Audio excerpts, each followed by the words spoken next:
It's time to explore the great indoors. Pirates ahead, all hands on deck and ready the cannons. Where imagination has no boundaries. And then the princess rode the dragon. And fun is limitless. Captain, we're ready for liftoff. Explore the great indoors with Eagle Communications, with TV and internet starting at $84.99 for 2 years. Eagle Community Television presents Community Connection with your host, Mike Cooper. Hello and welcome again to Community Connection from Eagle Community Television. Thanks for watching, and thanks as always to the producer, editor of our series, Brandon Cooley from Eagle Community Television. We're in our studios with Dr. Laura Andrews, Associate Professor of Music and Theater at Fort Hays State, who presented a session at the National Music Association for Music Education. It was at the 2017 National In-Service Conference in Dallas, and it occurred in November. And that gave us a chance to talk with Dr. Andrews about music education overall, our community connection. So who attended the conference? Well, they would have had students from colleges there. They would have had music educators from all over the country, professors there as well, administrators, even community persons that were interested in music education could come. Oh my, this is a nationwide event then. If they're a member of NAFME, yes, they can attend. What are we talking about numbers-wise here? This year, about 500 attended nationally, and I inquired about the collegiate audience, and they had about 72 enrolled to come. And you have brought students to these events before, haven't you? In 2014, when I presented in Nashville, we took our Fort Hays chapter president, vice president, and secretary treasurer. So I took the officers with me. Yes. So these locations change then from year to year? They were in Nashville in 2014 and 2015, and then it went to Grapevine or Dallas. 16 and 17, they will return to Dallas again next year. They made that clear. Don't know after 18 where they'll be, but they do move. How about benefits? What do you think the people who attend get from it? Oh, well, there are a variety of sessions that are available. So depending upon your specialty or your interest level, there are choral sessions, band sessions, general music sessions, sessions just for collegiate students to attend, target audiences for technology, which is growing every year that I attend. And I attended 2 sessions there on technology. General music instruction, guitar, music for special learners, special needs students. So it's a wide variety of sessions that are presented. You can just pick and choose Yes. basically what your interests are. And that's difficult because so many are offered at one time. Looking over the calendar, the scheduled calendar yesterday, I counted at one time 12 to 13 offered in one hour segment. So it's difficult to pick and choose what you'd like to see. Some of these are available through the internet, but some you want to be there to hear what is actually said and to receive handouts or anything else the presenter has. So it's a difficult decision.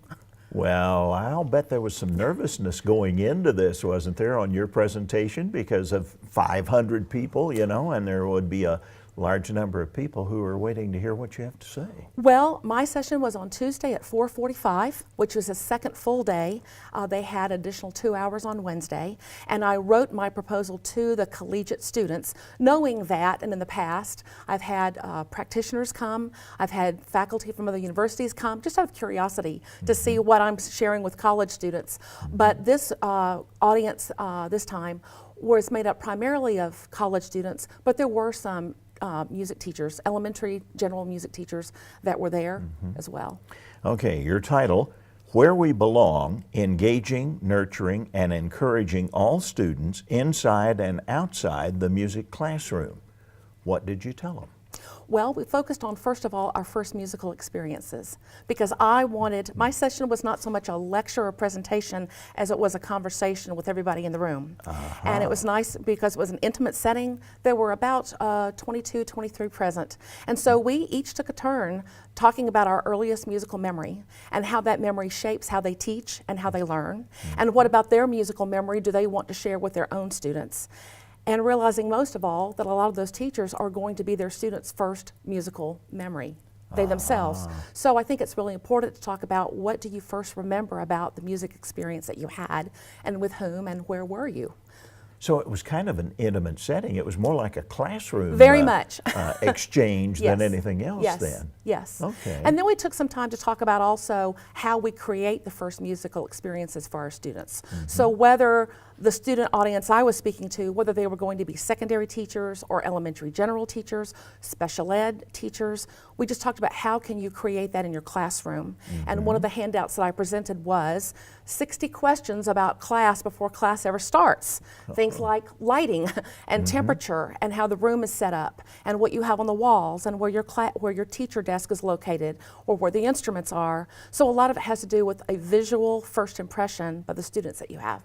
And from your past experience, you're able to draw on some of these things, what works and what doesn't work Yes. for these young people. Yes, and to make learning inviting, first of all, but also moving on to nurture that outside the classroom.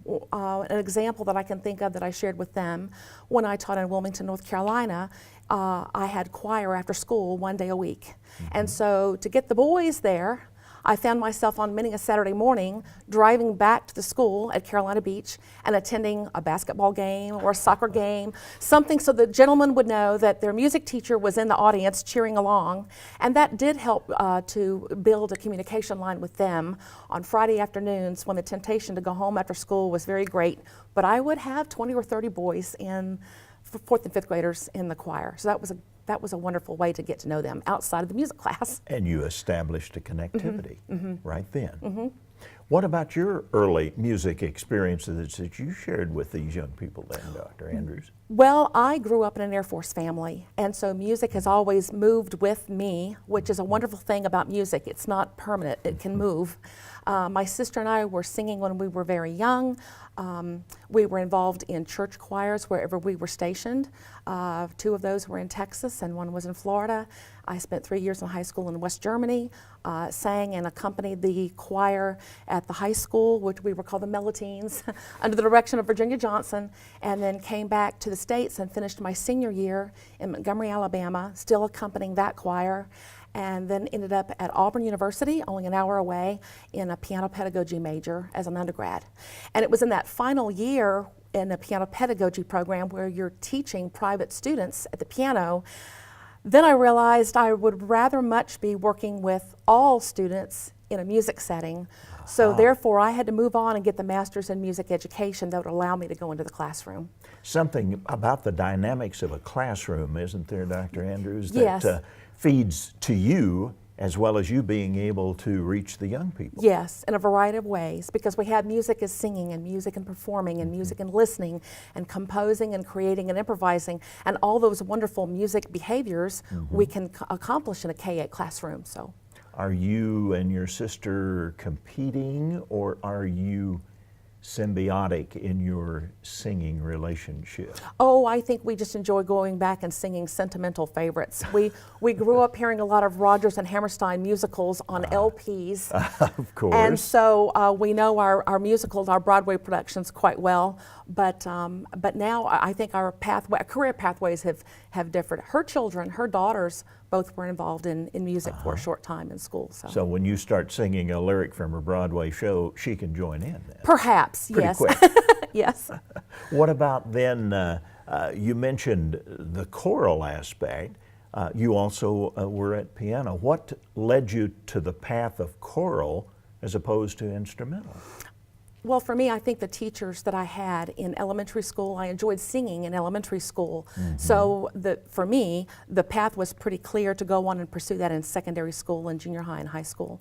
And I had a very strong conductor in Virginia Johnson at Frankfort American High School. A wonderful background, well-respected woman. Everybody enjoyed her very, very much. And I came back to Auburn knowing, well, I want to pursue a piano pedagogy degree initially, but the more I thought about it, I want to go into the classroom myself. So I think I've always enjoyed singing and being a part of a choir. This beginning elementary exposure to music is so important, isn't it, Laura? Yes, yes. we have there are many studies right now. One of the more recent that I've read about that's just been reported this year through USC, Southern California News, neuroscience is looking at brain development with children, and children who are exposed not only to music but who perform, who are learning. In this case, in this study, there was a group of 37 students that they ran a 5-year longitudinal study with, and some of the students took violin performance studies, and others in that group were soccer players, and then the third group was not involved in any extracurricular activity at all. And they're noticing with the students who pursued violin study that it accelerated brain development and speech pattern, reading skills, language development. So there are connections between music study and music engagement all across the learning curve. I mean, it's just everybody. And I think parents who have young people who are involved in music at whatever level and in whatever area, whether it's instrumental or choral, can really see some of these things in their development of their own children. Absolutely, and when you find a supportive parent, one that advocates music in the schools, and one that will come to concerts, and one that lets the music teacher know, this is what my child is doing at home, I think that's a wonderful way to bring the parents into the learning environment at school. You've kind of talked a little bit about what I wanted to ask you was how parents can encourage, help their children move along in their musical process. Well, physically, to be at a concert or to ask about what they're learning in class, back to parents and maybe the classroom teacher, one of the things I try to instill in the elementary ed majors at Fort Hays is the very important question, what are you learning in music? Not necessarily did you have fun. Because I think if the 5-year-old or 6-year-old starts to learn at an early age that music is only about fun, and everybody's definition of fun is different, we find ourselves in trouble. Where they could be asked instead, what did you learn in music class? Because so much learning is taking place through all the activities that they're involved in. So I think mom and dad could do the same thing. You know, what are you learning in your music class? And then what would you like to explore outside of music, whether that's private study or being in a community choir? We have heard so much from music educators who say having the audience really feeds to the performers in a very positive way. It's kind of like an athletic team or something. Hearing the cheers of the crowd, well, that feeding goes with the audience as well, don't you think? Yes, music is for everyone.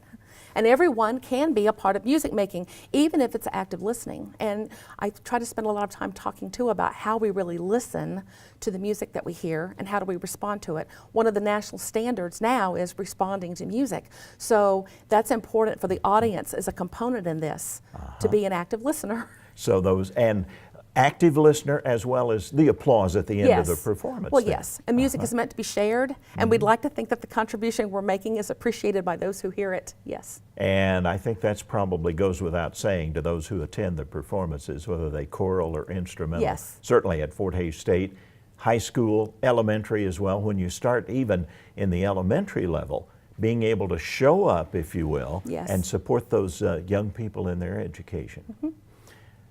Early influences, you mentioned your teacher in Germany, Virginia Johnson. Other influences, parents, good influence? Yes, absolutely. My parents were vital in that pathway to learning, and I started piano at age 7. So between my first and second grade year, the piano came into the living room, and they purchased by month to own it, and it was considered then a mainstay, and I started practicing and studying from that point forward.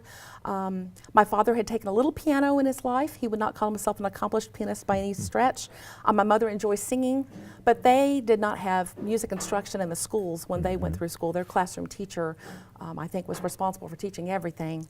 I had some school systems where we did have a classroom teacher that my first and second and third grade teachers, we had a music period during the day, but it was not taught by a music instructor. Only until I got to 4th and 5th grade did I learn that I had a music teacher coming every so many days for music class. Parents really made a sacrifice in buying that piano, Yes, they did, and I was reminded of that a lot. Well, that's what parents do, Laura. And finally, what does music do for you? What does music add to your life, Laura Andrews? Well, you know, it's so important to talk to teachers and students about what music is. And I remember that Dr. Knight shared with me at East Carolina that music is an art form and music is an activity and it's a skill. To that I would add, my own feeling is that music is a gift. And I think if we would look at music as a gift, we might start to alter the way we look at our philosophy about teaching it and sharing it. I would much rather have students that are stewards of music than merely consumers of music, which means what music selections are they going to make, musical decisions will they make, how will they share, when will they share, how much of an impact can they make in a year or semester, or hopefully if you're lucky to have them for more than a year, through a 3 or 4 year program. So music as a gift is very much a part of who I am, and music for me is joy. Well, and music is a gift to you Yes. perhaps, but as a listener, music is a gift to me too, Yes. from the performances we've witnessed at Fort Absolutely. Hays State. Absolutely. Thank you, Professor. Thank you so much. Dr. Laura Andrews, Associate Professor of Music and Theater at Fort Hays State University, our Community Connection. Hi, I'm Brandon Cooley, and I'm the Video Production Director at Eagle Marketing Solutions. We're a full-service production house. Service to me really is everything. I think it's very important that we show our clients that we really have their best interest in mind.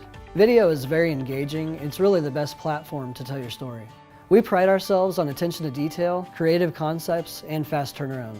We're always working to find new ways to make our product better and to be able to just do what we can to help the client tell their story in the best way possible. Eagle Communications is your complete business solution with options to fit any budget. We provide business class phone with customizable features and fast, reliable internet. Your knowledgeable team at Technology Solutions has a broad base of IT services to meet your needs. Let the experts at Marketing Solutions get your message to the right people on the best platforms. Eagle Communications will build your personalized business plan. Call us at 877-61-EAGLE. Hello and welcome again to Community Connection from Eagle Community Television. Thanks for watching. Thanks as always to the producer and editor of our series, Brandon Cooley. We're in the studios of Eagle Community Television with the Director of Choral Works at Fort Hays State University as we continue our conversation on music and education with Dr. Terry Crull. Terry, the holiday season, I would think, would be one of the best times for choral music. Oh, it's so busy. I can't stand it. No. He loves it. Yes, it's a great time of year to be in any kind of music, but especially choral music. All the great carols, Christmas songs, both sacred and secular. Just fun to see people's faces light up when you sing a familiar tune that they want to sing along with, and we always encourage them to do so. And it doesn't have to be the real involved, heavy choral work necessarily, does it? We have a group at Fort Hays called the Dickens Carolers, after Charles Dickens. A volunteer group. We never practice. We just have little red and green books, and we go to the holiday parties and the FHSU tree lighting, and we go to some of the nursing homes, and we just sing and invite people to sing along, and it's Jingle Bells and Deck the Halls and Away in a Manger and A Little Town of Bethlehem, and like I said, we never practice. We just go, and people who come are volunteers, and they've sung these all their lives, as everyone has. So yeah. And one of those events, which was recent, was the Wakini tree lighting ceremony, where just the kids this last performed. Saturday, I was not able to be with that group. I was in New York City with my wife and visiting our 2 oldest children. But Pam McGowan, our accompanist, took about 3/4 of the group that were able to go after the football game, and were a part of the Wakini tree lighting. They got a good meal there. They sang a lot of carols and entertained a lot of people. I'm sure they saw the great community event that Wakini has there for their tree lighting ceremony, and got some nice donations for our upcoming trip as well. So. And good advertising for our upcoming holiday dessert show. Absolutely, which is the next item of business here that we talk with Terry about, the Holiday Treats event. Tell us about that. Well, the second year I was here, the 40 Singers went to Taiwan, and it was also a year that the union was going on a renovation, so we couldn't hold our annual Madrigal dinner that had been going on for many years. So we went to the Fox Theater and did a holiday dessert show, and just had cheesecake and coffee and did some Christmas programming. And it was our biggest fundraiser, such a great success that when we were invited to go to Austria this coming summer in June, like I said, let's do that again. And Pam, my accompanist, is a member of your church, First United Methodist.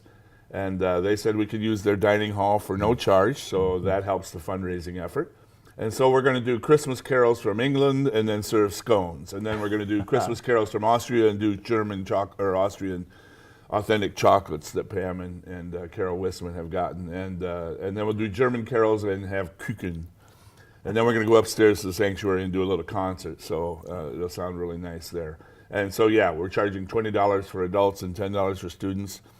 And they can call the music department at Fort Haste, and they'll get you to the right place for reservations. And you've got 3 different performance times. We're doing 3 shows. We originally were going to do Friday, Saturday, and Sunday, the 15th, 16th, and 17th, but we shifted it forward to Thursday, the 14th, and Friday, the 15th, and Sunday afternoon, the 17th, because the Tiger football team had the potential of being in the national championship game on Saturday, and we all wanted to be there as well, and plus a number of the kids are in the marching band. So we went Thursday and Friday, the 14th and 15th, 6:30 in the evening. So dessert, have dinner at home, come and get dessert and some entertainment at the United Methodist Church, 6:30. And then if people want to come and just hear the concert, they can come at 7:30 to the sanctuary. And the dessert show will be over, and we'll all move upstairs and have a nice concert. Sunday afternoon, it's at 2. What about the trip to Austria? How did this come about? Well, Dr. Eve Ely, professor of choral music emeritus at UMKC in Missouri, Kansas City, is a good friend, was a great friend of my choir director, and he does this routinely. He goes to Europe and does festivals where they invite 3 or 5 choirs to come and sing in a gorgeous venue there. And so he suggested to them that I'd be a good candidate. They called me last year already, it must have been March or April, and invited us to be a part of that. So we said yes, a chance to sing with Eve Ely. My daughter is going along. She's in New York City, sings in a group called the Downtown Voices. And when I said we're going, she said, I'm coming, because she's sung with Eve Ely. He's just amazing. Kids just, he's got a meeting out of his hand when he conducts. So we'll do a trip to Austria at the end of June and get to rehearse with him and with a great conductor there who I've never met, with the orchestra that plays in the Dom, the cathedral, where Mozart was baptized, in Salzburg, Austria, and doing his coronation mass. And then with Dr. Ely, we'll do a bunch of other American choral music. And then we'll have opportunity to sing in other great cathedrals around the area, Vienna, Munich. We're going to the Neuschwanstein Castle for a tour. We'll probably do some singing there, because wherever we go, we sing a little bit. Oh my goodness. And so the kids are excited. It's very expensive, so that's why we're doing a lot of fundraising. And this Christmas season, we are working our tails off, but it's good. The kids then split the money, and that helps them afford the expense of a trip. Well, and if the public will support these kind of events with a donation, a monetary gift, this is going to help those kids to experience a once-in-a-lifetime event. Terry. Exactly. You know, Mike, if you pulled your wallet right now and gave me $5,000, that would really inspire others. I'll work on that particular part. I'll get back to you on that. How's that? We'll take donations of any kind. And like I said, there are 18 others going along, myself, my wife, my daughter, a couple faculty members, some grandparents and parents of kids and friends. We call the entourage. But everything we raise goes to the 20 Fort Haste singers, because they're the college kids that are struggling to make ends meet as they pay for their college. So yeah, our donations all go to the kids. It's not your first cathedral visit. What do you think? What do young people get from visits to these historic places, Terry? Well, when you go to Europe, you see so much history. I mean, they've studied music history and some of these things to talk about Vienna, where we are going. They'll get a chance to see and maybe even sing in some places where this piece was originally performed, or the types of cathedrals that have artwork by, Raphael and Michelangelo and so forth. That's more Italy. I've been there, but I've not been to Salzburg, so I'm excited about that. I've not been to Vienna. That's where Mozart worked a great deal, as did Haydn. So a lot of history there. That'll be great for the kids as far as an educational experience. And just fun. We're also going to, at the end of the year, work up some of the tunes from Sound of Music, because that's where Salzburg was the home of the Sound of Music. So Pam and Carol Wisseman, who speaks German and has been there for many times, went with Pam last summer on the preview tour. I wasn't able to go, so I sent Pam and Carol. And she's going with us again, too, to be kind of our German interpreter. And she said, you got to sing, you know, some Sound of Music stuff when you're out in the venues. We are going to Mondsee Cathedral, which is where the wedding scene at the end of Sound of Music, where Maria walks down the aisle and the nuns are all behind the gate because they aren't allowed in the chapel, you know, the wedding scene. How do you solve a problem like Maria? Maybe one that we sing, I don't know. We'll see what happens when I find music. So. Wow. What an experience for these young It'll be people. great. It'll be great, yep. And in addition to that, the music that they are singing is detailed. I mean, they're going to learn from some of the intricacies of this timeless music, aren't they? Absolutely. To sing Mozart's Coronation Mass with 3 or 4 other choirs combined, and a European orchestra that has played all their lives in that cathedral. Or all their careers anyway, will be a great musical experience for them, as well as just a fun trip. So, what about, again, the Holiday Treats event? Tell us when and where. Holiday Dessert Show is Thursday, Friday, the 14th and 15th, and then Sunday the 17th. Thursday and Friday are at 6:30. Sunday is at 2 p.m., and it's at the Methodist Church on the corner of 8th and Ash. Okay. And just downstairs. You just downstairs come in the dining room. Yep, north you can door. call the music department, 628-4533, I believe is Tricia's number, and she'll pass you along to the gals that are taking reservations. Your children are still singing, aren't they? They all sing. They're all musicians, yeah. Son is a trumpeter and a singer in the praise team at the church where he's a priest, and older son and daughter in New York City are on their praise team at their church, Tim Keller's church in New York City. You can always connect with music, can't you? Everywhere you go. Yeah. They say it's a universal language because a melody that is known the world over connects people when you hear it, when you participate in it, when you perform it for others, and they recognize it. That's the way humanity, I think, feels a sense of belonging to one another. And connected. Yeah. Yeah, who doesn't know the sound of music, you know? Very few Exactly. people. Very Exactly. few people. Exactly. Or some of the great tunes we'll be singing, even from classical literature. So how did your music career begin, Dr. Crull? How did my career begin? Yeah. It was actually in a disaster. There was a flood, and my brother and I were on the roof of our house, and stuff started floating out of the house, and he hopped on my parents' bed, floating down the river, and I accompanied him on the piano. Oh, you didn't play Cruising Down the River. No, tell me you didn't do that. My parents were musicians. My dad was a barber shopper and singer in church choirs. My mother was a church organist and accompanied all of us kids at our solos and ensemble contests and so forth. So we just grew up singing. Parents really involved. Parents were very involved. Our church was a good singing church. We all played in the band and took piano from early on. And so just kept going. I remember in 5th grade my dad saying, I know you'd like to be, you know, in a farm, because we were farm kids, a dairy farm, and I always loved working outdoors. But he said, I think you should do something in music. He had heard me play some amazing piece as a 5th grader, I'm sure, at our recital. And I remember that. I tried not to be. I was a math major in college. I was a coaching focus for a lot of years, and I was actually failing advanced calculus and acing music theory. You would not be the first who was doing that. And I said, wake up, you idiot. You know, music. And I always knew I'd wanted to stand in front of choirs. My uncle was a choir director for many years in Michigan. So it's in the family. And with the support of the family. Very important for parents, I think, Terry. Absolutely. Tell me about the benefits of students for music education. Well, I think it makes them like we've said before, more in touch with their human feelings. I heard Bennett Reamer from Northwestern University talk once about how reading and writing help you categorize, organize, a whole list of I's that you do for thinking. You know, you need to learn to read and write and use those writing skills to be able to think clearly, to organize, to revise and rewrite a theme paper.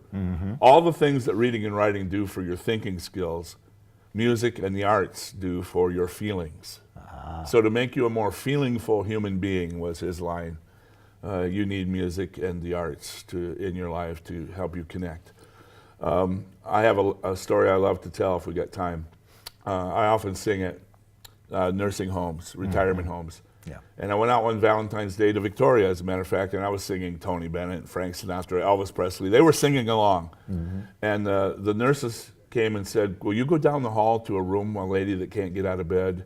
We don't know if she'll hear you or respond, but she loved music. So I went down there and I started singing, Why Do I Love You, from a great musical. And her eyes started to water. And I could hear the nurses behind me going, oh, wow. And I told the board of trustees when they were on campus, I said, you know, I didn't quote the Pythagorean theorem. I didn't diagram the parts of a sentence. I sang her a song. That's what touches people's hearts.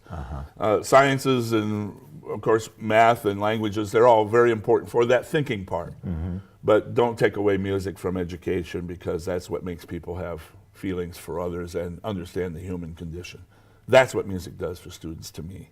Makes you a human being that can understand and empathize with others. And we are so lucky to have the music program at Fort Hays State University. We hope so. With terrific performances that we'll enjoy and think about and remember and empathize with and feel with the work of Dr. And participate in, you know. I asked people, do you sing? And they go, no. And I said, well, I didn't ask you if you're going to be a soloist in our opera. Do you just sing? And everybody does. If you couldn't sing, you'd talk like a robot or a computer. You'd be a monotone. So everybody can sing. And a lot of people around this area, of course, play musical instruments too. So it's a good, strong community of supporting the musical arts as well as the visual arts. And we are so lucky to have the enthusiasm and the talents of the Director of Choral Works at Fort Hays State University, Dr. Terry Crull, our community connection. Thank you, Mike.